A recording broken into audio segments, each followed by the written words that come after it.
Bonjour à tous, bienvenue sur cette vidéo, moi c'est Alice et aujourd'hui je suis ravie de vous retrouver pour un 22e épisode de mon journal créatif.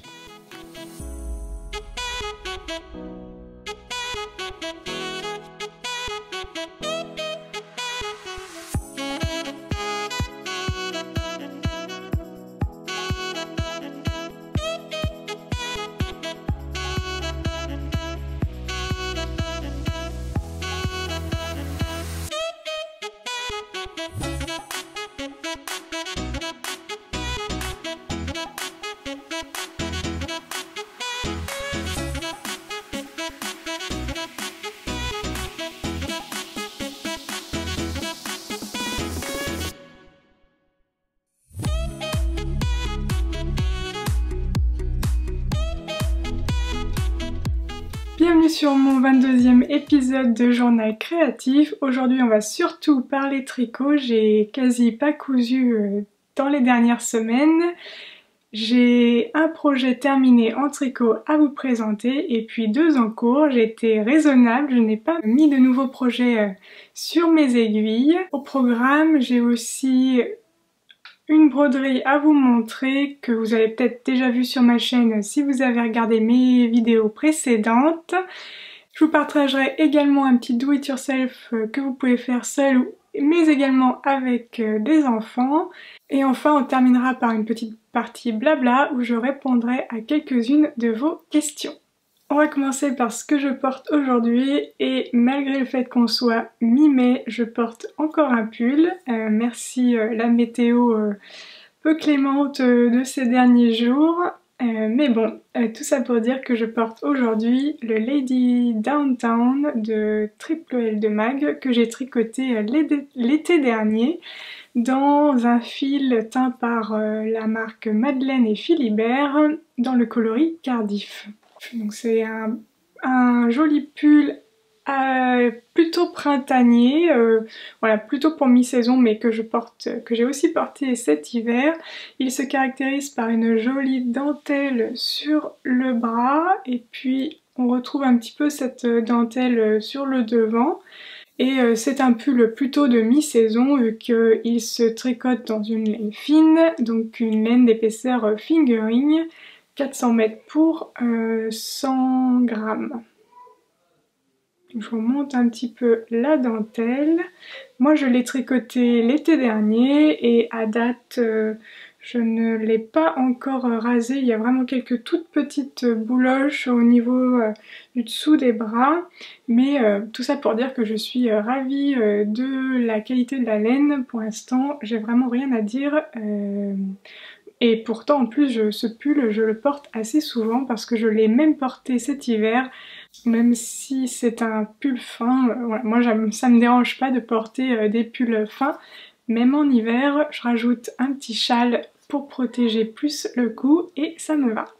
J'aime beaucoup ce pull, je l'ai tricoté l'été dernier et puis j'étais un peu sortie de ma zone de confort avec cette couleur rose fuchsia que j'aime beaucoup et depuis je tricote un petit peu plus de rose et d'ailleurs je vous en reparlerai un petit peu plus tard dans la vidéo, mais il y a bien un autre coloris rose qui me tente beaucoup pour faire un nouvel ouvrage, mais ça, je ne sais pas quand ça sera.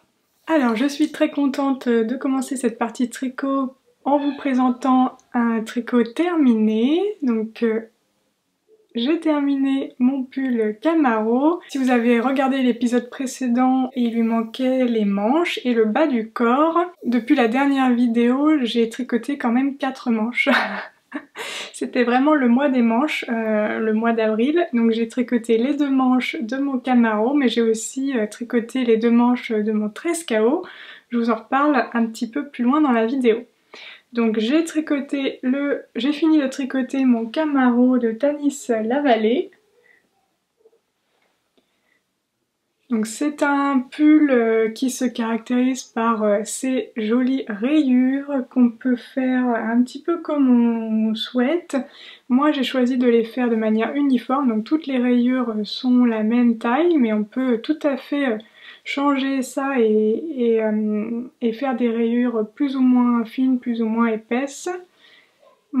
J'ai aussi choisi de ne pas commencer, enfin, de faire l'équivalent de 2 rayures en gris dans la couleur principale du pull, même si finalement la couleur principale se retrouve pas tant que ça, en tout cas sur le devant. Comme vous le voyez, c'est un col sans finition réelle, donc on le laisse roulotter sur lui-même, parce que c'est du jersey, donc ça a forcément tendance un petit peu à roulotter, donc mais c'est comme ça qu'est prévu le patron. Et puis je vais plutôt vous montrer dans le dos, ce sera plus facile, mais on a des augmentations raglan que vous voyez ici, des lignes d'augmentation, donc on fait des augmentations intercalaires gauche ou droite en fonction de ce qui est mentionné sur le patron pour augmenter la taille de l'empiècement du haut du pull. Par rapport à ces rayures, la dernière fois je ne vous l'ai pas évoqué, mais je voulais vous montrer une des particularités liées aux rayures, au fait qu'on tricote en rond. En fait on dit qu'on tricote en rond, mais en fait on tricote en réalité en spirale, parce que le début de notre rang et la fin de notre rang ne se retrouvent pas exactement alignés aligné sur la même ligne. En réalité, on commence un rang et puis on termine le rang un tout petit peu plus haut. Parce que voilà, comme je vous disais, finalement, c'est un abus de langage de dire qu'on tricote en rond, on tricote en réalité plus en spirale. Et donc, quand on fait des rayures, ça pose problème parce que au final, on a notre début de rang et notre fin de rang qui vont créer une petite marche si on fait rien pour contrecarrer finalement l'effet spirale. Et donc, je voulais vous montrer ce que ça donne au niveau du changement de rang pour moi, pour le pull Camaro, lié aux explications qui sont indiquées dans le patron. Donc hop, ici, on retrouve au niveau d'un des raglans du dos le changement de ligne. Donc vous voyez qu'on le voit un petit peu quand même. On voit ici que c'est pas tout à fait net au niveau du changement de la rayure, mais c'est pas grand chose quand même. Et en fait il y a une technique pour limiter finalement cette démarcation au niveau des rayures.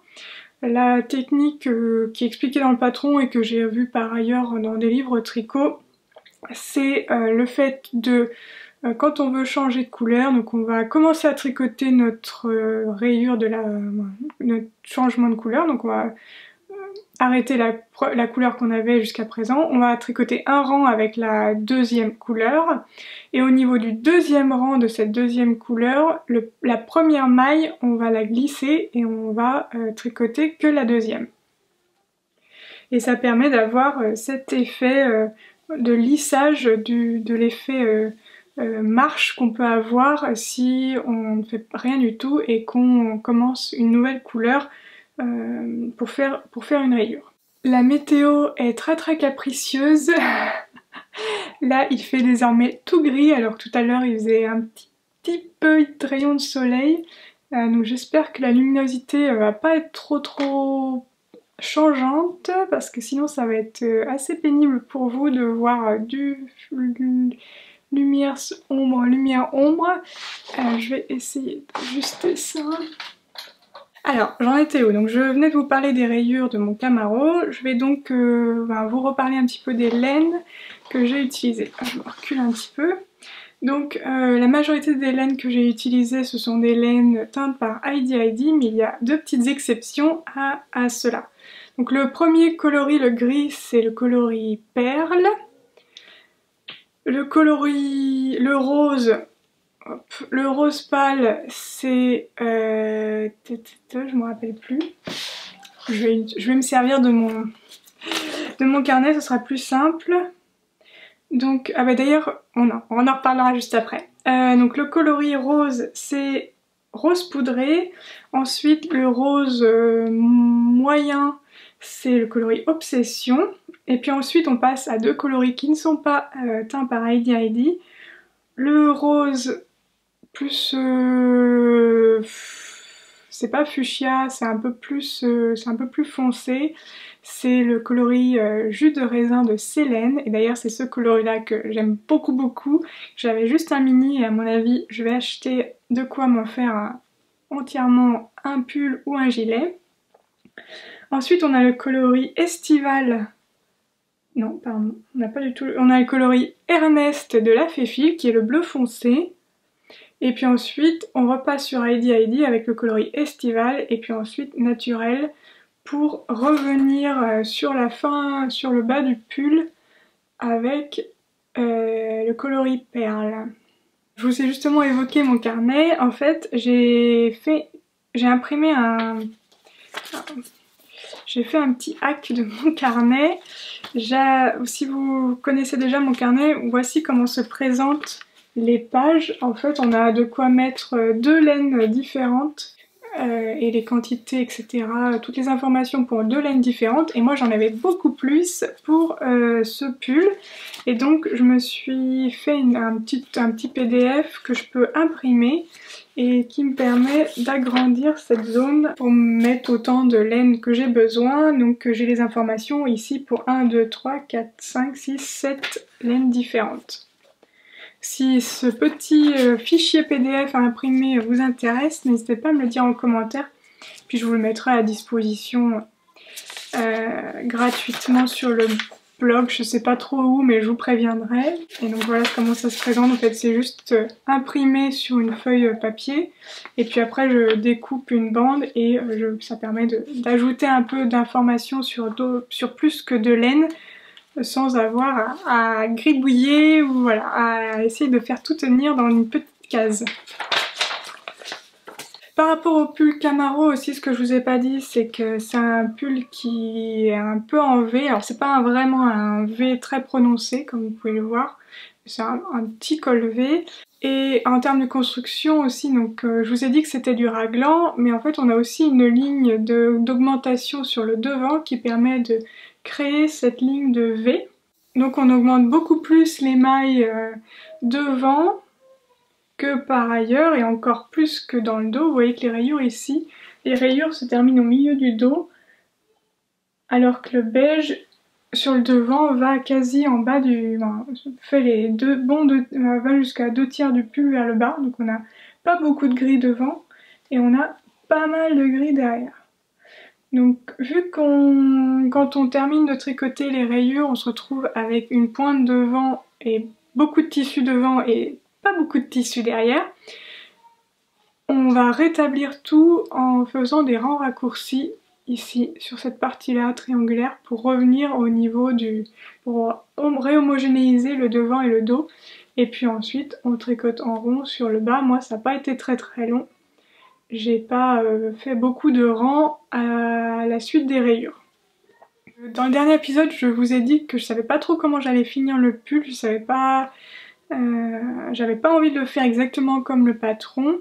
Pour 2 raisons. Un, en termes de style, c'était pas ce qui me plaisait le plus. Et puis 2, sur le patron, le pull est assez fité. Et moi, je me suis rendu compte que le mien n'était pas aussi près du corps que je l'avais imaginé. Donc je savais pas trop comment finir. Au final, ce que j'ai fait, c'est que j'ai fait un rang de diminution assez drastique. Je crois que je faisais 3 mailles, tricoter 3 mailles, une diminution. Et puis ensuite j'ai fait des côtes 1-1. Dans le patron ce sont des côtes 2-2 et puis surtout c'est fendu sur les côtés, ce que je n'ai pas fait. Je me suis rendu compte que moi j'avais plus d'aisance que ce que j'avais anticipé, on va dire. Avant de diminuer, j'ai vérifié, j'ai compté le nombre de mailles que j'avais sur mes aiguilles au niveau du corps et en effet ça ne pouvait pas être près du corps vu le nombre de mailles qu'il y avait. Un petit calcul, une petite règle de 3 avec l'échantillon. Je me suis rendu compte que forcément avec ce nombre de mailles, mon échantillon, j'avais 10 ou 15 cm d'aisance, je me rappelle plus exactement. Mais voilà, c'était donc... vu le nombre de mailles que j'avais sur mes aiguilles, c'était normal que j'ai un jeu de l'aisance. La leçon que j'en retire, parce que c'est ça aussi, c'est pouvoir apprendre de... C'est une erreur sans être une erreur, ça va pas m'empêcher de porter le pull, mais j'ai pas tout à fait le rendu que j'avais en tête, donc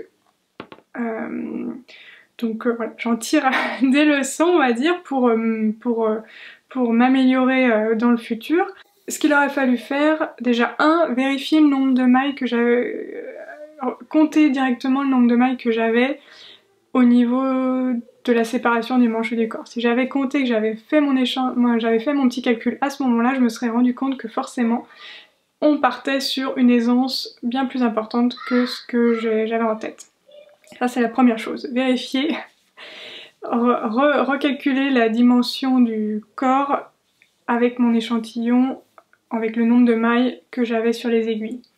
Et après, la solution que j'aurais pu mettre en œuvre pour avoir un tricot plus fité, parce que même au niveau des manches, en fait, j'ai plus d'aisance que ce qu'il y a écrit dans le patron, il aurait fallu que je monte moins de mailles à la séparation des manches et du corps au niveau des emmanchures.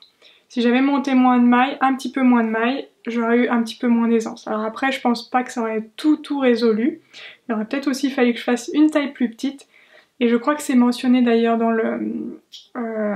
les fiches projet de certaines personnes, ou je crois même dans la fiche projet dans la fiche du patron, que sa taille est un peu grande, donc il vaut mieux faire la taille en dessous.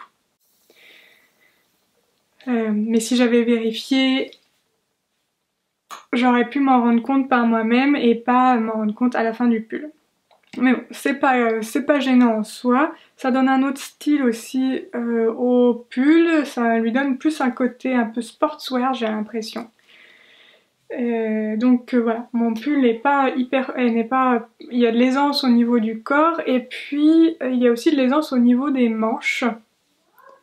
Et en plus de ça, moi j'ai choisi de faire des manches droites, comme vous voyez. J'ai pas de diminution au niveau des manches. Quand on reprend les manches, on a quelques rayures à faire, on finit les rayures sur les manches. Puis après on refait dans notre couleur principale. Moi contrairement au patron, j'ai pas fait de diminution. Et puis j'ai fait par contre des diminutions très drastiques au niveau du poignet. Pour faire ensuite des côtes 1-1 et je les ai faites assez longues. Petite précision que je vous avais dit la dernière fois quand même, mais que je veux répéter ici, moi j'ai choisi de le tricoter en fingering, mais à la base le patron du Camaro c'est un pull qui se tricote en DK, donc dans une laine plus épaisse. Que c'est plus un pull d'hiver alors que moi j'en ai créé un pull finalement de mi-saison avec une laine plutôt fine. Moi j'ai fait un calcul lié à mon échantillon pour choisir une taille adaptée à me permettant d'obtenir l'aisance que je voulais à peu près. Mais voilà, de base le patron en tout cas est écrit pour être tricoté dans une laine un peu plus épaisse. Donc bah voilà pour mon pull Camaro, donc je suis ravie de l'avoir terminé. Si c'était à refaire comme je vous l'ai dit, ben je vérifierais au niveau de l'aisance, je ferais peut-être une taille en dessous. Et puis enfin aussi petit détail, je pense que je ferais peut-être une rayure de moins. La rayure en écrue est peut-être pas nécessaire. Voilà, c'est un petit détail, mais peut-être que je ferai cette modification-là. Après, je dis si c'était à refaire parce qu'en réalité, je ne pense pas que je vais refaire ce pull. Pas que j'ai pas aimé le faire et pas que je pense ne pas aimer le porter.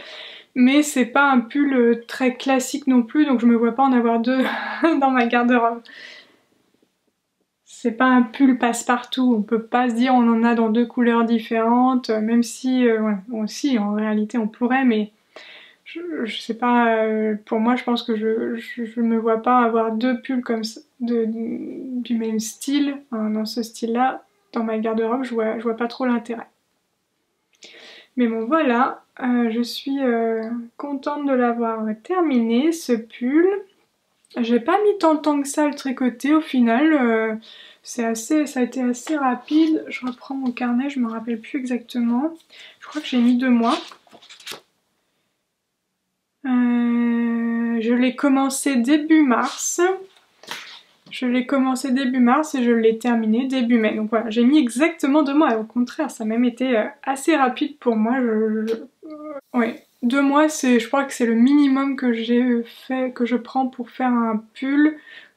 Généralement c'est un peu plus. Alors après en soi, moi ça me dérange pas hein, je mets le temps que je mets, c'est pas, j'essaye pas de me dépêcher pour finir mon pull le plus rapidement possible. Ça, j'apprécie le moment, je savoure le moment à le tricoter et il est fini quand il est fini.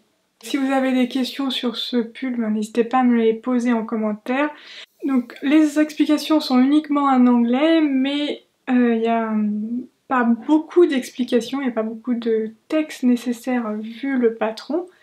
Donc ça peut être un modèle pour vous lancer dans un patron en anglais. Mais comme vous avez été nombreuses à me faire le retour sur ma vidéo précédente autour de ma sélection de gilets, où je vous ai demandé si ça vous intéressait que je vous fasse une vidéo pour vous aider dans le tricot en anglais, je pense que je vais la faire. Je ne sais pas encore trop comment je vais m'y prendre, j'ai quelques idées mais voilà, ça va me demander un petit peu de réflexion pour essayer que ce soit un peu structuré.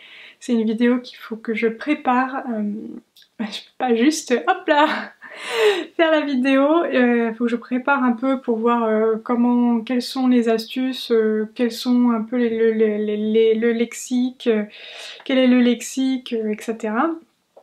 Mais bon, voilà, potentiellement ce projet pourrait être un projet facile à aborder lors d'un premier tricot en anglais. Il y a peu de techniques et il y a peu d'explications, donc ça peut être adapté. Bah voilà, on va s'arrêter quand même sur le Camaro, je pense que je vous ai tout dit. Je vais prévoir un article de blog sur ce pull, je l'ai pas encore terminé, mais je vais faire quelques photos et puis je publierai un article de blog où vous pourrez retrouver toutes les informations.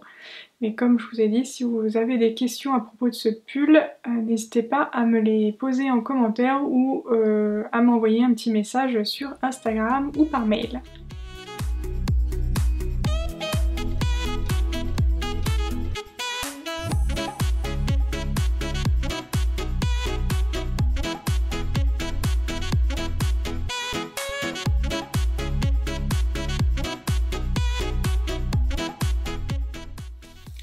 Alors le deuxième ouvrage que j'ai en ce moment sur mes aiguilles, vous vous en doutez, c'est le 13KO de Long avec Anna, que j'ai bien avancé. Comme je vous l'ai dit en début de vidéo, j'ai aussi tricoté les manches de ce pull, après avoir tricoté les manches du Camaro.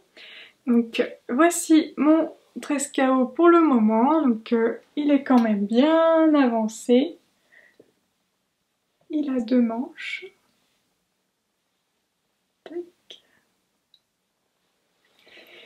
Moi je tricote ce pull dans des laines teintes par Heidi. C'est le coloris Beaujolais et donc j'utilise 2 laines ensemble, 2 fils ensemble, le mérino et puis le mohair et soie. Donc avec ces 2 laines, j'obtiens donc un échantillon de 21 mailles par 31 rangs, ce qui correspondait d'ailleurs à l'échantillon du patron, donc ça c'est chouette d'avoir l'échantillon qui correspond.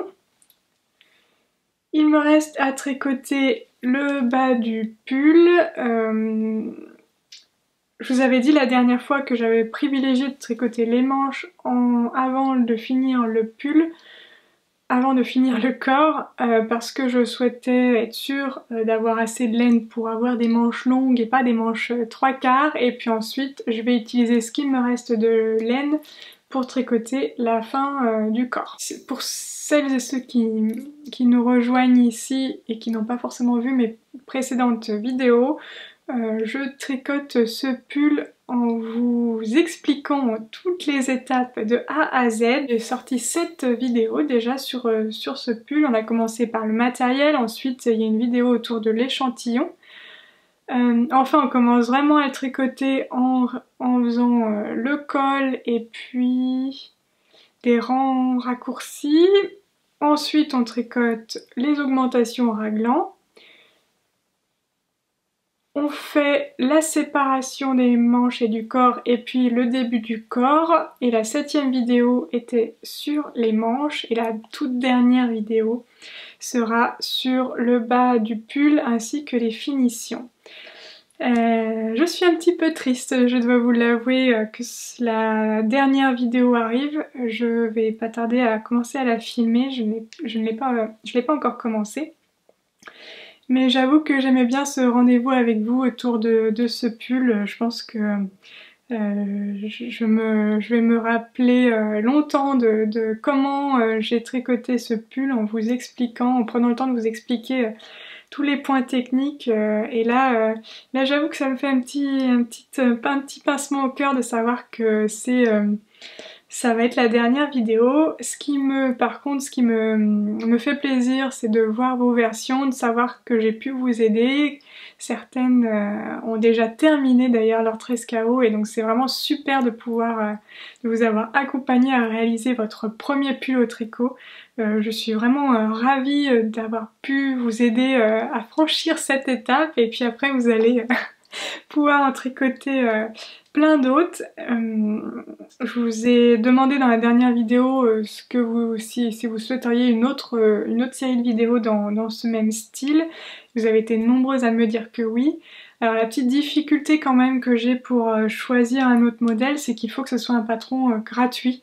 Je ne peux pas en fait vous divulguer des informations d'un patron payant comme ça dans mes vidéos. Ce serait vraiment pas cool et voire même illégal de le faire. Donc il faut absolument que je fasse avec un patron gratuit.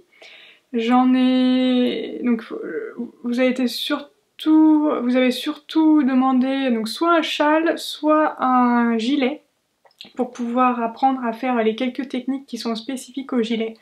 Donc je vais y réfléchir, faut que je trouve un patron gratuit, soit de châle. Alors sur le châle, je sais pas trop quelle technique vous souhaitez apprendre, donc dites-moi en commentaire ce que vous attendez pour être accompagné sur un châle, si vous avez déjà une ou plusieurs idées de patron de châle gratuit que vous souhaiteriez tricoter.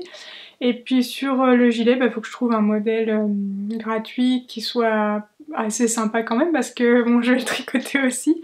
Et puis donc voilà, faut que je veuille le porter également. Donc faut que je trouve un patron de gilet gratuit qui puisse répondre, du coup que je puisse vous aider, vous accompagner et réaliser également une vidéo dans ce sens. Et puis pour cette dernière vidéo, je vous réserve une petite surprise. Donc n'hésitez pas à venir regarder la dernière vidéo du pull de 13 KO, même si vous avez fini le vôtre, parce que je vous y réserve une petite surprise à la fin de cette vidéo. Donc ça c'est pour me remonter un petit peu le moral, vu que c'est la dernière vidéo, et puis j'espère que ça vous fera plaisir également. Et donc pour vous donner cette dernière vidéo prochainement, il faut que je termine mon pull, mais voilà, le plus dur est déjà fait. Là il me reste, je crois que j'ai à peu près 15 cm sous les emmanchures. Il faut que je fasse au moins 5 cm avant je crois que c'est préconisé 20 cm sous les emmanchures, avant de faire l'étape suivante. Mais je verrai en fonction de la quantité de laine qu'il me reste si je fais un petit peu plus ou non. Donc voilà pour le 13 KO, et puis je vous montre maintenant où j'en suis sur mon deuxième en cours. Alors oui, je sais, en réalité j'en ai d'autres. Je vous montre en fait sur mon journal créatif que ceux qui avancent, parce que ceux qui n'avancent pas, souvent il y a une raison, donc il faut que je la trouve. Et puis ensuite, ça n'a pas trop d'intérêt que je vous montre des choses qui n'ont pas bougé depuis la dernière fois. Donc là, je vais vous montrer un dernier ouvrage tricot qui a bien avancé ces dernières semaines. Le dernier ouvrage tricot dont je voulais vous parler aujourd'hui, c'est l'étole Festival of Stitches de Lisa Haynes, que j'ai commencé la dernière fois et que j'ai bien avancé depuis. Alors ça va pas être le plus pratique pour vous montrer. Hop, faut pas que je m'en mêle les fils. Alors je pense que ça donne pas grand chose comme ça. Parce que ce tricot va nécessiter un bon blocage pour lui donner une jolie forme. Donc ça sera une étole, donc ce sera pas un rectangle, on marque. Ça va être, donc ici ça va quand même être rectangulaire, donc il va falloir que j'agrandisse. Le blocage va permettre d'agrandir un peu cette zone qui a tendance à se rétracter sur elle-même. Alors, pour vous parler un petit peu plus, donc le patron Festival of Stitches, c'est un Mysterical. Donc il y a deux parties à ce design. Donc le fait que ce soit un cal, donc à la base c'est un knit-along. Donc la designeuse a choisi d'organiser un événement autour du tricot de cette étole, et donc elle a choisi des dates de début de fin pour tricoter cette étole tous ensemble. Donc toutes les personnes qui souhaitaient tricoter cette étole l'ont fait à cette période-là. Et ensuite c'était un cal mystère, donc c'est-à-dire que les personnes qui ont décidé de participer à cet événement ne savaient pas du tout ce qu'ils allaient tricoter. Pour moi, je suis pas encore rendue là, j'avoue que j'ai un petit peu, j'ai un peu d'appréhension à tricoter quelque chose que je n'ai pas vu jusqu'à présent, enfin, que je n'ai pas vu l'entièreté de l'ouvrage. Je n'ai jamais fait donc de cal mystère. Donc le patron est divisé en indices qui sont dévoilés au fur et à mesure du temps. Donc par exemple une semaine, première semaine ou 2 semaines sur un indice, ensuite au bout de 2 semaines, je ne sais combien de temps la personne donne le deuxième indice, etc. jusqu'à la fin du cal. Donc moi en termes d'indices, donc le premier c'était la partie triangulaire, donc on commence le châle ici par cette partie que moi j'ai tricotée en bleu foncé. Je vous donnerai, on reparlera des laines un petit peu plus tard. Donc on commence par ici et ensuite par un jeu d'augmentation on va venir transformer le rectangle en triangle. Donc on a un certain nombre de rayures que j'ai faites moi en bleu et cru. Ensuite on a une partie dans le coloris contrastant. Moi c'est du rose. Normalement il est prévu de faire des bubbles, des naupes ou une petite dentelle, mais moi je trouvais que ça se suffisait, la couleur se suffisait à elle-même, donc je n'ai pas fait, j'ai juste fait du jersey. Puis ensuite on répète un nombre de fois souhaité, donc j'ai suivi le nombre de fois préconisé dans le patron. J'avoue que j'ai un peu hésité. J'ai un peu hésité parce que c'est vrai que c'est pas hyper grand. Mais que l'étole est pas très grande, même si elle va s'allonger, elle va être plus grande quand même au final avec le blocage. Mais c'est pas non plus très large, donc j'avoue que j'ai hésité à faire une répétition de plus. Ce qui m'a un peu freiné, c'est la quantité de laine que j'ai en bleu, parce que le bleu ici, c'est le coloris Ernest de la Féfil que j'ai déjà utilisé une partie dans mon Camaro en fait, donc j'avais pas un écheveau entier. Donc je me suis dit si j'allonge, si j'agrandis, et ben après je vais être embêtée je risque d'être embêtée pour la suite de mon étole, donc j'ai finalement pas fait un motif de plus, j'en suis restée au nombre du modèle de Lisa Haynes. Et ensuite, une fois qu'on a fait ce triangle, eh bien, on va venir tricoter de façon indépendante chaque côté du triangle. Donc là, vous voyez, j'ai une paire d'aiguilles ici. De ce côté-là, comme ça, on tricote dans ce sens-là. Et puis j'en ai une autre paire d'aiguilles ici. Donc une fois qu'on a tricoté le triangle, on va faire la partie que j'ai faite en rose. Donc c'est de la dentelle. C'est une dentelle assez simple à faire. Alors bon, j'ai quand même réussi à me tromper, hein, on va pas se mentir. Je vais pas vous mentir. J'ai quand même réussi à me tromper et j'ai dû défaire au tout début. Donc déjà, en termes de motifs, on voit bien ce qu'il faut que ça fasse. Donc si on se trompe, on s'en rend compte assez vite. Et puis ensuite, le rang est pas très long, donc pour défaire, ça va assez vite aussi. Donc on fait plusieurs répétitions du motif. Pareil, à la base je m'étais dit ah tiens je pensais faire plus de motifs que ce qui était indiqué dans le patron, parce qu'on peut en faire autant qu'on veut. Moi j'en ai fait 2,5 et parce que l'écheveau de rose est assez conséquent. Donc je m'étais dit que j'allais faire plus de rangs que ce qui était indiqué dans le patron. Mais en fait je me suis aussi ravisée pour la simple et bonne raison qu'après je me suis dit oui mais tu vas avoir du coup des bandes qui vont pas forcément être homogènes. Qui vont être, si t'as une grosse bande de rose et après une petite bande de l'indice suivant, etc., ça va peut-être pas faire très joli. Donc tant pis, j'aurai sans doute des restes de rose, sauf si, vu qu'on finit par celle-là, je verrai, mais potentiellement je vais avoir des restes de rose, mais je préférais rester sur des bandes de largeur homogènes. Parce que le patron en fait est très bien étudié pour utiliser au maximum sa laine normalement. Mais ça c'est si on souhaite avoir des rayures, des bandes ici de tailles différentes, ce qui n'est pas mon cas. Donc ça c'est la partie dentelle et puis après donc dans l'indice 2, normalement on fait la dentelle d'un côté. Pardon, on fait la dentelle de ce côté-là, et puis ensuite on enchaîne tout de suite sur la deuxième partie de l'indice qui est celle-ci, mais moi j'ai choisi de faire les deux dentelles les unes à la suite des autres. Donc j'ai un petit peu changé l'ordre du patron, mais ça revient au même. Et une fois qu'on a fait la dentelle, on passe à l'étape suivante, et donc ça c'est une étape assez rigolote que moi j'avais jamais fait jusqu'à présent. Je sais pas si je vais réussir à vous montrer ce que ça donne pour l'instant, j'ai pas beaucoup de rangs. J'essaierai peut-être de vous filmer aussi un petit peu comment ça se fait ce week-end pendant que je le tricote. Et en fait c'est du tricot donc avec deux couleurs, bicolore, donc j'ai mes deux fils ici. Et c'est du tricot qui s'appelle du tricot, la technique de la mosaïque. Donc c'est le tricot de couleur peut se faire de deux manières au tricot. On peut avoir soit le jacquard, soit la mosaïque.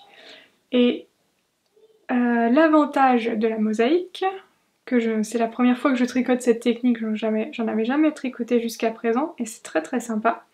L'avantage de la mosaïque, c'est qu'on tricote un fil à la fois. Donc sur notre rang, on prend un des fils, on tricote dans un sens, on tricote dans l'autre, et puis après on prend l'autre fil. Donc on n'a pas besoin de gérer deux fils en même temps, donc c'est une technique bien plus simple à ce niveau-là à réaliser. Et après, en termes de technique, on va soit tricoter, soit glisser des mailles, et ça permet d'avoir finalement, vous voyez que sur mon rang, je sais pas si je vais réussir à vous montrer, sur mon rang j'ai des petites mailles bleues, puis j'ai des petites mailles de mon couleur claire. Et donc là je viens de faire un rang de clair, donc j'ai tricoté les mailles ici qui sont claires et j'ai glissé les mailles qui sont bleues. Donc je les ai pas tricotées sur ce rang là. Et c'est ce qui permet de faire ce jeu ce motif. Donc le motif va se former progressivement. Et on tricote pas toutes les mailles du rang, on tricote que certaines en fonction d'un diagramme qui est plutôt facile à suivre. Alors ça demande un peu plus de concentration que la dentelle pour moi parce que c'est la première fois que j'utilise cette technique, et deux, déjà mais pareil sur le premier rang, non sur le troisième rang je me suis trompée, j'ai pas d'effet. Je vous le dis mais vous le dites à personne, j'ai pas d'effet, et une petite erreur. J'ai pas fait, j'ai fait des mailles en droit au lieu de mailles en vert sur certaines mailles. Mais allez, ça se voit pas. Ça se voit presque pas. Donc tout ça pour dire qu'il faut quand même bien regarder le diagramme pour savoir ce qu'il faut faire. Mais en termes de technique, ce sont uniquement des mailles en droit, mailles en vert, et puis on glisse certaines mailles. Donc c'est assez sympa à faire. C'est assez motivant aussi, c'est comme les rayures, en fait on a envie de changer de couleur, on a envie de voir ce que ça va donner le rang d'après. Vu qu'on tricote pas toutes les mailles aussi, ça reste assez rapide à réaliser un rang. Donc voilà, parce que pour le coup j'ai commencé, j'ai fait, bon remarque dit comme ça fait pas beaucoup, mais j'ai commencé, là on est le matin donc j'ai pas encore tricoté ce matin, et j'ai fait tous ces rangs là, je les ai fait hier soir, devant une série. Je suis en train de re-regarder la série Friends si vous voulez tout savoir. Donc voilà, j'ai tricoté tout le début de la mosaïque hier soir, sachant que au départ il fallait que forcément, vu que c'est la première fois que je faisais cette technique, j'ai mis un petit peu plus de temps sur les premiers rangs, mais maintenant c'est parti, tout roule. Donc ça c'est la deuxième, donc je vais faire le motif sur cette partie là. Oh, je me mélange un peu avec tous mes fils et toutes mes paires d'aiguilles. Donc je vais finir le motif ici, ensuite je vais repartir sur ce côté-là. Et donc c'est le même motif mais inversé en termes de couleur. Donc là le blanc est plus dominant et avec des carrés bleus, et de ce côté-là c'est l'inverse. Et après je me rappelle plus les autres indices, donc je vais suivre au fur et à mesure, je les regarde pas forcément à l'avance. Je vous montrerai ça la prochaine fois. Ah si, je voulais vous dire quelque chose.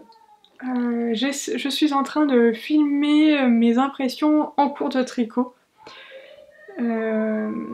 Sur chaque étape, etc. pour ce châle. C'est vrai que souvent... alors c'est vrai qu'il y a quand même un peu des impressions à chaud, mais c'est pas vraiment à chaud dans les podcasts. Il y a quand même souvent un délai. Il peut y avoir un délai. Là en l'occurrence sur la mosaïque, non, parce que je l'ai fait hier soir. Mais souvent quand même dans les journaux créatifs, ce sont des impressions plus à froid, après un petit temps. Et là j'essaie de vous filmer, je vous filme à chaud les étapes pour vous faire une vidéo dédiée sur cette étole, vu que je trouve que c'est assez sympa, ça change un petit peu d'habitude. Donc une fois qu'il sera terminé, normalement je vous sortirai une vidéo vraiment détaillée sur cette étole, avec tout le processus du début jusqu'à la fin. Et quand même, il faudrait que je vous parle des laines. Donc en termes de laine, j'utilise ces 3 couleurs. Ces 2 échevaux sont des échevaux de laine teint par La Fée Fil. Donc il y a le coloris Ernest que vous connaissez du Camaro. Il y a le coloris Musette qui est un naturel avec des speckles bleus et roses. Et puis enfin il y a ce coloris là, cette laine là, donc qui est un écheveau que j'ai gagné lors d'un concours sur la chaîne de Caroline, alias Simelo. Je vous remettrai sa chaîne dans la barre de description. Donc elle a teint cet écheveau elle-même dans ce magnifique rose pétant. Il est un peu moins quand même qu'à l'écran, mais en fait vous voyez beaucoup la luminosité qu'apporte le bambou. Et ceux-ci, ce sont des laines Merino Superwash, 100% Merino. Et ici il y a un peu de bambou, et ça, du coup c'est assez lumineux comme laine et c'est très doux. Donc voilà, le combo des 3 couleurs que j'utilise pour cette étole, qui est vraiment très sympa à réaliser. C'est dynamique, j'apprends des choses avec des nouvelles techniques, donc c'est cool. Je suis vraiment contente, et je me dis que j'ai vérifié et le bleu est assez proche de ma robe d'une robe réglisse que j'ai cousue l'été dernier, et donc je pense que ça irait bien avec. Je vois déjà dans quelle tenue je vais faire les photos pour cette étole, alors que bon, on est d'accord, il m'en reste encore un peu de tricot, hein. Je suis pas près d'avoir fini quand même. Alors, donc voilà pour les projets, les ouvrages tricot que je voulais vous présenter. Sur mes projets futurs, rien n'est encore totalement fixé. J'aimerais idéalement, mais bon, on verra si j'arrive à être raisonnable ou pas. Idéalement, j'aimerais finir le 13 KO avant de commencer quelque chose d'autre. Je pense que ce sera quand même des tricots un peu printaniers estivaux. Donc ce sera potentiellement un des gilets de la sélection de gilets que je vous ai filmé la semaine dernière. D'ailleurs merci pour l'accueil que vous avez fait à cette vidéo. J'en reviens pas, vous avez été très nombreux déjà à regarder cette vidéo, donc merci pour tous vos commentaires. Et puis j'ai vu aussi parmi dans cette vidéo quelques suggestions d'autres patrons de gilets printaniers. Donc si vous l'avez pas vu, n'hésitez pas à aller regarder cette vidéo. À mon avis, donc dans les prochains tricots, je ne sais pas encore dans quel ordre, mais c'est sûr que ce sera un gilet en fingering, donc à porter pour ce printemps, cette fin de printemps ou ce début d'été. Je ne sais pas quand le printemps va vraiment arriver, mais bon bref, c'est pas grave. Donc ce sera des gilets en fingering, je sais pas encore par lequel je vais commencer, mais c'est sûr que ce sera un qui a été présenté dans cette vidéo. J'ai la laine pour un voire deux d'entre eux. Donc ça va rester raisonnable à ce niveau-là, encore que j'envisage quand même de me faire une petite commande de laine. Ça me manque. J'ai bien envie de recevoir un petit peu de laine, et ça fait un petit moment que j'en ai pas commandé.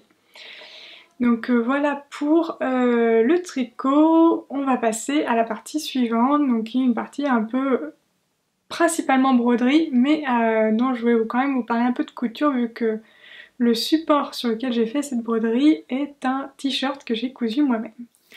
Alors le projet broderie dont je voulais vous parler, c'est un t-shirt que j'ai brodé. Vous avez peut-être déjà vu ce projet, vu que j'ai fait un tuto pour le réaliser il y a déjà 2 semaines, 3 semaines, je sais plus. Dans mes dernières vidéos, je vous le remettrai je vous remettrai un petit i, je ne sais jamais quel côté c'est, mais je vous remettrai un petit i la vidéo en question. Il s'agit d'un t-shirt brodé et fait accumulation de colliers. Je vous mettrai des vidéos un petit peu mieux pour que vous voyez un peu ce que ça rend. Donc j'ai d'abord commencé par coudre un t-shirt. Donc je vous en ai déjà parlé dans les épisodes précédents. La base de ce t-shirt, au départ, pour le coudre, j'ai utilisé le t-shirt plantain de Direndo, qui est un patron gratuit. Donc j'en ai fait un dans ce patron-là.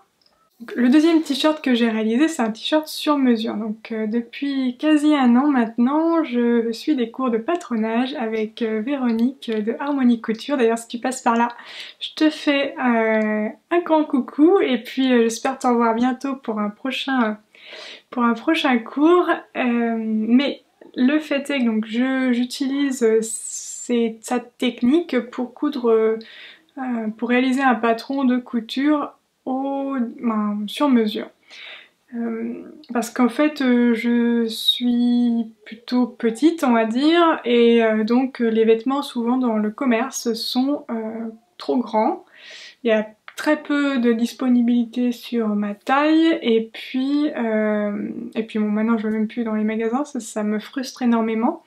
Et même après, je me disais que si je cousais mes vêtements moi-même, ce serait bien plus facile, je pourrais faire les vêtements à ma taille. La réalité des patrons de couture est que souvent ça reste quand même un peu grand. La preuve, là j'avais fait le 34 de Direndo, du t-shirt plantain, et c'était quand même trop grand. Donc le sur-mesure va vraiment me permettre de créer des vêtements qui sont à ma taille. Et donc j'ai cousu ce t-shirt dans un jersey, et puis ensuite, c'est vrai que c'est un jersey blanc, donc c'est pas non plus très fun, et surtout j'avais envie de m'inspirer d'un t-shirt que j'avais acheté et qui avait une broderie avec des perles. Alors je suis allée chercher l'inspiration quand même, vous m'excuserez, il n'est pas repassé. Mais donc voici l'inspiration. Donc C'est un t-shirt pareil brodé que j'ai acheté. Pour le coup, il a un petit peu plus de peinture que le mien. Parce qu'il y a toute une partie qui est peint ici, des plumes qui est peint. Donc c'est pas tout à fait exactement le même style. Là c'est un style un peu plus beau. Et le mien est un peu plus chic, on va dire. Le mien, mon dessin est un peu différent quand même. J'ai pas repris exactement le motif qui était présent sur le t-shirt dont je me suis inspirée. J'ai dessiné moi-même ce modèle et puis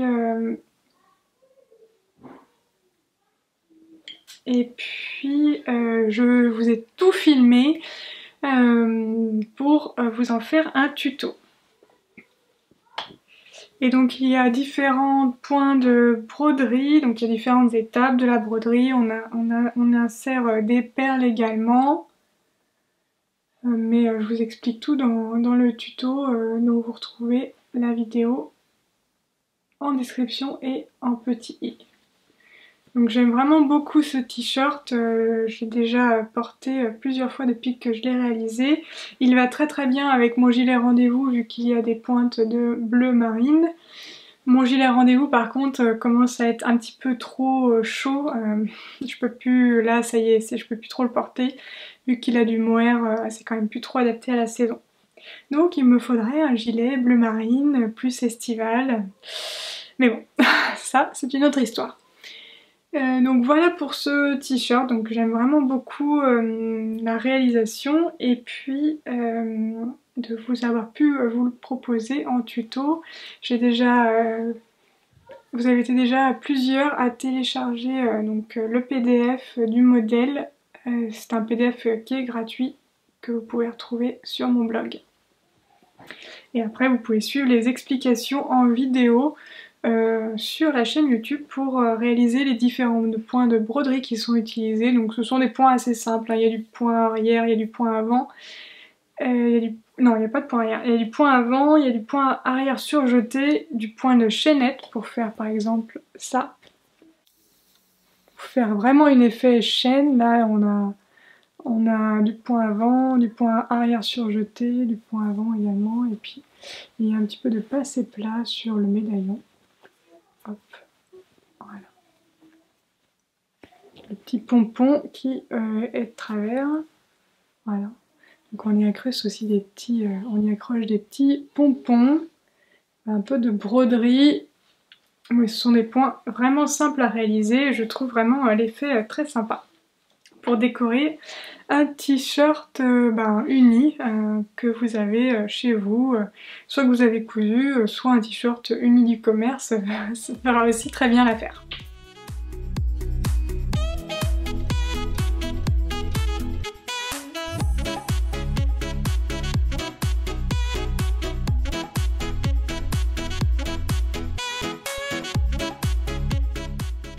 Et enfin, je voulais revenir rapidement sur un petit do-it-yourself que j'ai réalisé ces dernières semaines, mais si vous avez regardé mon vlog, vous le verrez un peu plus en détail.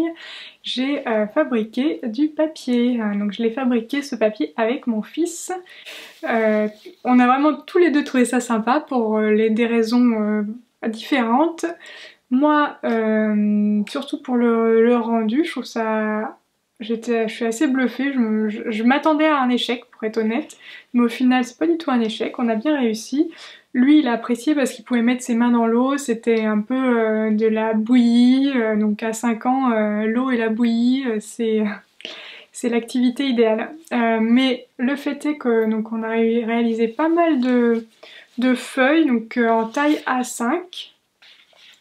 On a essayé d'ajouter de la lavande sur certaines d'entre elles, mais ça, c'est pas franchement une réussite parce que ça tient pas très bien. D'ailleurs, ça tombe. Par contre, ça sent super bon pour le coup. En termes de matériel, il vous faudra ce type de cadre. Alors, j'ai vu des vidéos pour se créer ses propres cadres à base d'un cadre photo, etc. J'avoue que j'ai eu un peu la flemme, je l'ai acheté tout fait. Donc, c'est un double cadre ici. Donc, il y a un premier cadre avec un sorte de moustiquaire ici qui sert de tamis. Puis il y a un deuxième cadre ici. Je sais qu'ils vendent, on peut acheter aussi uniquement celui-là je crois, ou je crois que voilà, le deuxième cadre est pour moi utile, donc si vous hésitez entre les deux, achetez plutôt les doubles cadres. Donc ça permet de faire une feuille de papier A5. Et puis si vous voulez voir tout le processus, comment on fait du papier, n'hésitez pas à aller voir mon vlog où du coup je vous détaille tout le processus et puis quelques petits conseils aussi parce qu'il y a eu quelques échecs quand même. Donc ça c'était vraiment une activité que j'ai beaucoup aimé faire, et puis je vais me servir du papier pour mettre dans certaines petites commandes que vous passez sur ma boutique. Donc le papier va être utilisé.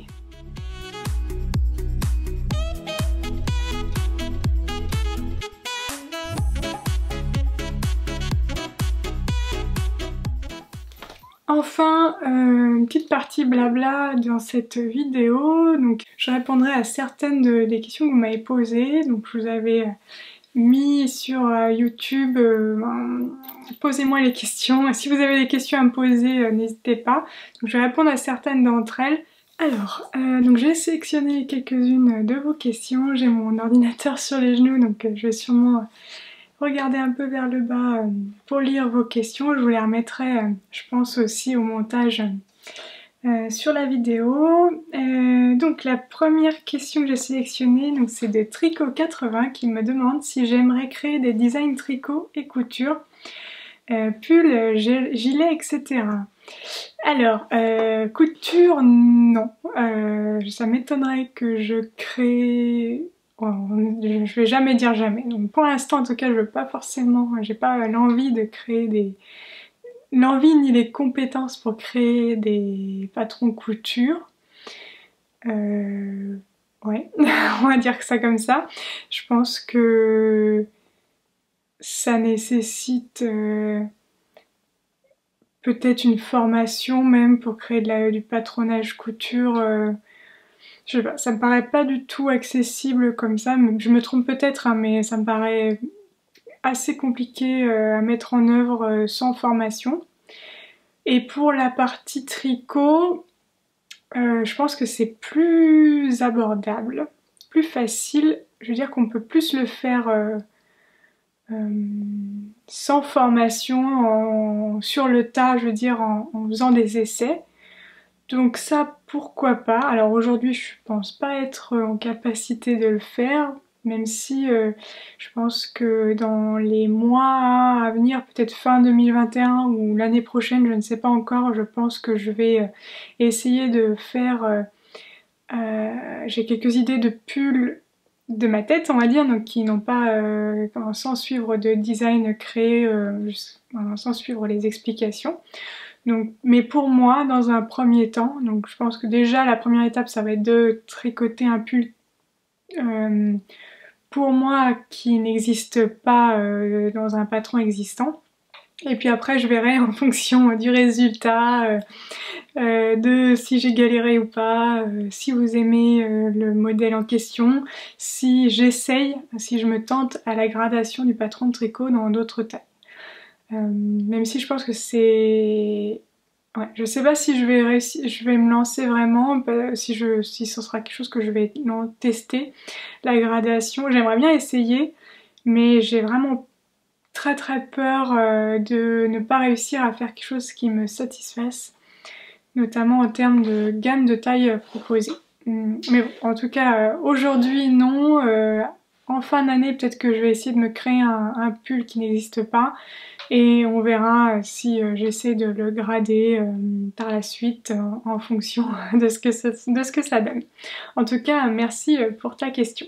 Donc Claudine me demande si j'ai déjà tricoté un patron à plat en rond. Donc et si oui, est-ce que j'ai des conseils? Donc en effet, ça m'est déjà arrivé. D'ailleurs j'ai une vidéo à ce sujet. J'ai tricoté un kit de We Are Knitters qui était à la base à plat, et que j'ai finalement tricoté en rond. Donc si ça t'intéresse, n'hésite pas à aller voir cette vidéo là. Je la remettrai en petit i. Donc c'est le MI Cardigan qui donc à la base était à plat et donc que j'ai tricoté en rond.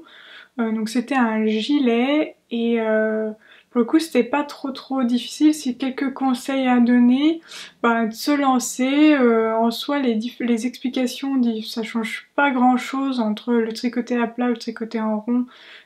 Sur le modèle en question. À mon avis, il faut tester sur un modèle assez basique, avec ouais, une forme plutôt simple.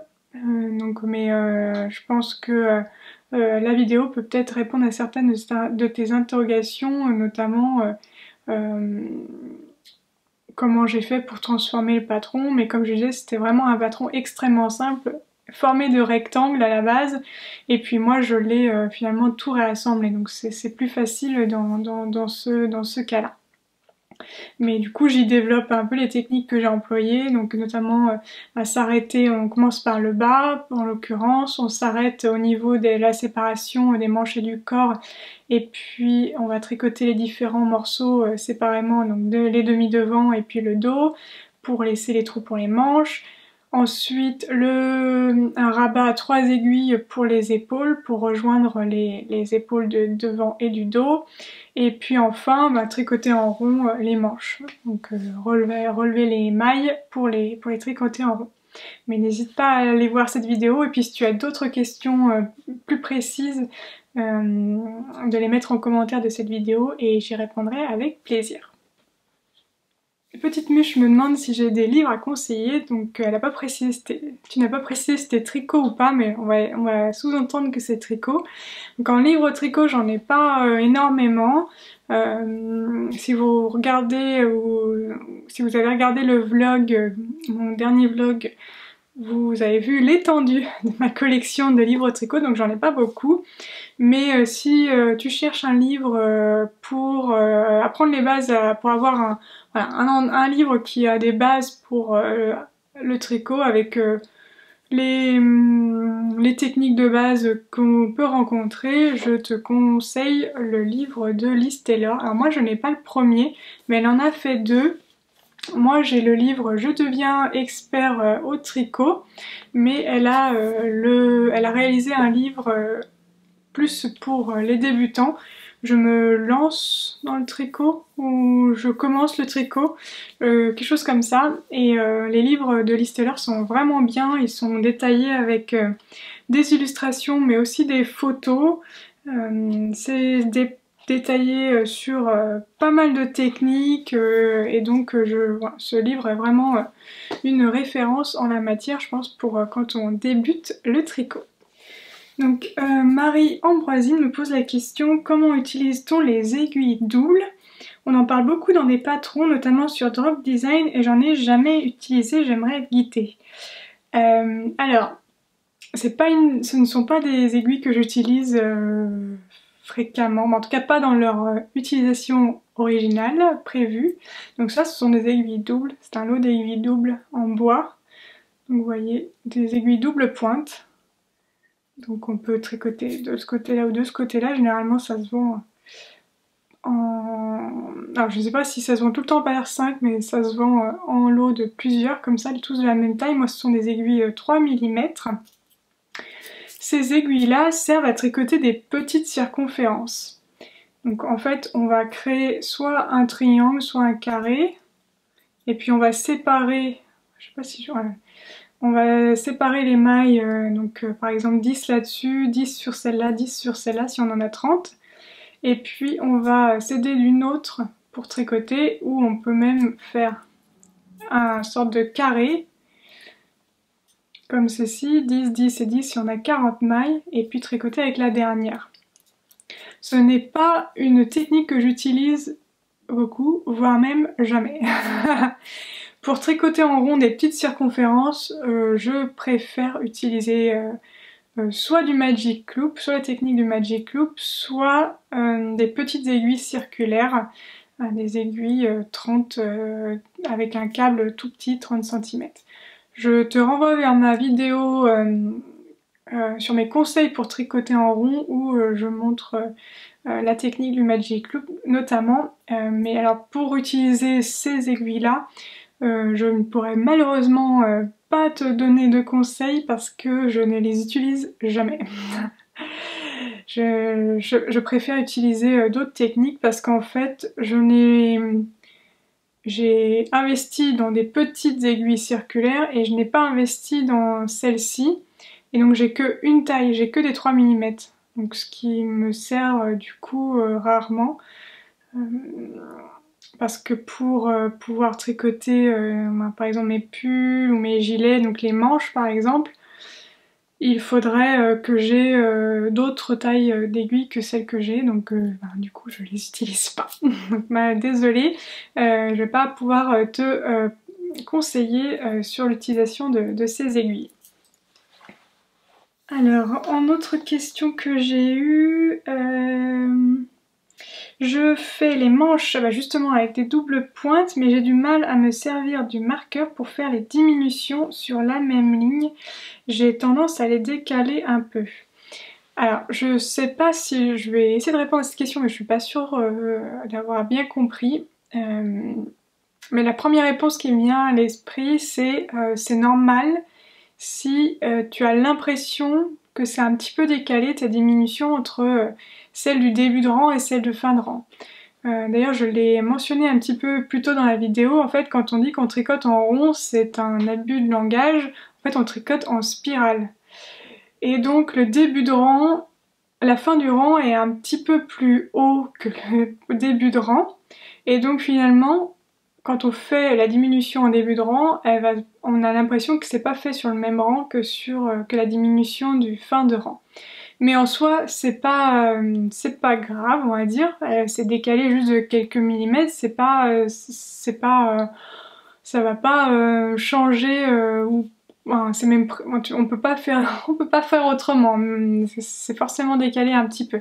Après, s'il y a vraiment un gros décalage, c'est peut-être parce que t'as oublié. Moi, ça m'arrive régulièrement à celle de début de rang, j'oublie rarement. En début de rang, hop, j'enlève mon marqueur, je tricote une maille, puis ensuite je fais ma diminution. Donc celle-là, pas de souci, en général, je l'oublie pas. Mais des fois, arrivé en fin de rang, je pars directement sur mon nouveau rang et puis j'oublie de la faire. Alors soit tu peux défaire, soit si c'est juste au rang d'après, tu fais ta diminution à ce moment-là. Personnellement, je trouve que c'est pas gênant de la faire un petit rang après. Je trouve que ça change pas grand-chose. C'est que mon avis, mais en tout cas, souvent, plutôt que de défaire, je vais la faire à l'endroit où je suis rendue, et puis au rang suivant, et c'est pas très grave. Donc je sais pas si c'était exactement le sens de ta question, mais en tout cas c'est normal. Visuellement, les diminutions de début de rang et de fin de rang se trouvent pas en face, elles sont un petit peu décalées comme si elles étaient sur un rang différent, et c'est presque le cas vu qu'on tricote finalement en spirale. Et en dernière question, donc c'est la question de Anne qui me dit j'apprécie beaucoup tes vidéos, merci beaucoup pour ton message, elles sont très détaillées. Peux-tu me conseiller? J'ai changé ma façon de tricoter et je tricote en continental mais mon jersey n'est pas régulier. Alors, moi je tricote finalement des deux manières. Je ne me rappelle pas du nom, la technique que je tricote. Donc j'ai appris à tricoter, j'arrive jamais à me rappeler du nom. Mais tricoter à continental, c'est quand on n'a pas besoin de lâcher son aiguille et puis d'entourer son aiguille. Quand on tricote pas à la continentale, en fait on va lâcher notre aiguille de la main droite pour enrouler notre fil et puis la reprendre pour finir notre maille. Et à la continentale, en fait, on tient notre fil avec notre main gauche et on a moins besoin de faire ce geste. Certains apprennent cette méthode directement Moi, je l'ai appris a posteriori, et donc je l'ai appris pendant que je tricotais ma Cumulus Blouse. Et donc le seul finalement conseil que je peux te donner, c'est continuer, s'entraîner, s'entraîner, s'entraîner. Donc rien ne vaut un bon pull avec du jersey en rond pour s'entraîner, s'entraîner, s'entraîner à la méthode continentale pour améliorer sa tension, pour que le point soit plus régulier. Et je sais aussi que avant blocage, en fait moi j'ai un peu tendance, par exemple sur un gilet, je vais faire le rang droit en continental et le rang envers, la maille envers, je suis pas encore hyper à l'aise en continental, donc ça m'arrive quand j'ai pas trop envie de me prendre la tête de tricoter pas à la continentale. Et là du coup c'est vrai que en effet c'est pas forcément hyper régulier, mais au blocage à date, une fois que j'ai lavé mon tricot et que je l'ai fait sécher, généralement, pour l'instant, moi, ça se lisse bien. Au final, j'ai pas de soucis. Mais vraiment, je pense que le seul moyen pour changer une façon de tricoter, et c'est assez dur hein, de changer sa manière de tricoter, de passer justement à la méthode continentale, ça demande du temps pour que le nouveau geste soit imprimé au niveau du cerveau, dans la mémoire musculaire, et donc il n'y a pas de secret, il faut persévérer et continuer en ce sens. Et puis à un moment donné, sans souci, à un moment donné tu verras que ça deviendra de plus en plus naturel, et aussi tes mailles seront plus régulières. Donc voilà pour certaines réponses à vos questions. J'ai filmé un petit peu plus tôt que prévu, donc je pense qu'il y aura des questions encore auxquelles je ne vais pas répondre dans le podcast. J'essaie de répondre à celles que je n'ai pas répondu directement sous votre question sur l'onglet communauté de YouTube. En tout cas, je vous remercie beaucoup pour ces questions. Et puis ça sonne la fin de cet épisode de podcast. J'espère que vous avez apprécié regarder cette vidéo. Je vous invite à vous abonner à ma chaîne si ce n'est pas encore fait. Je poste une vidéo autour des loisirs créatifs et principalement autour du tricot tous les dimanches soirs. Je vous invite également à mettre un petit pouce bleu et un commentaire sous cette vidéo si vous avez apprécié. Ça permet de valoriser, j'en parle pas souvent, mais en fait les petits pouces bleus et les commentaires, ça permet de donner des signaux positifs à YouTube qui du coup va proposer ma vidéo à un nombre de personnes plus importantes, et donc voilà, ça participe donc ces petits gestes de votre part participent grandement à l'évolution de cette chaîne, et donc à partager mes tutos, que plus de monde voit mes tutos et mes conseils tricot et loisirs créatifs. Donc en tout cas, merci beaucoup à tous ceux qui laissent des commentaires et qui laissent des pouces vers le haut. Ça me fait, en plus de participer à l'évolution de cette chaîne, ça me fait très plaisir de voir que mes vidéos vous plaisent, et que tout le temps de travail, c'est vrai que voilà, faut pas faut pas le nier, ça demande beaucoup de temps, donc ça me fait plaisir que par vos pouces vers le haut et par vos commentaires, je vois que mes vidéos vous plaisent, et ça me fait extrêmement plaisir. Sur ce, je vais vous souhaiter un bon tricot, une bonne couture, de la broderie ou tout autre loisir créatif, et puis je vous dis prenez soin de vous et à bientôt pour de nouvelles aventures créatives. Salut!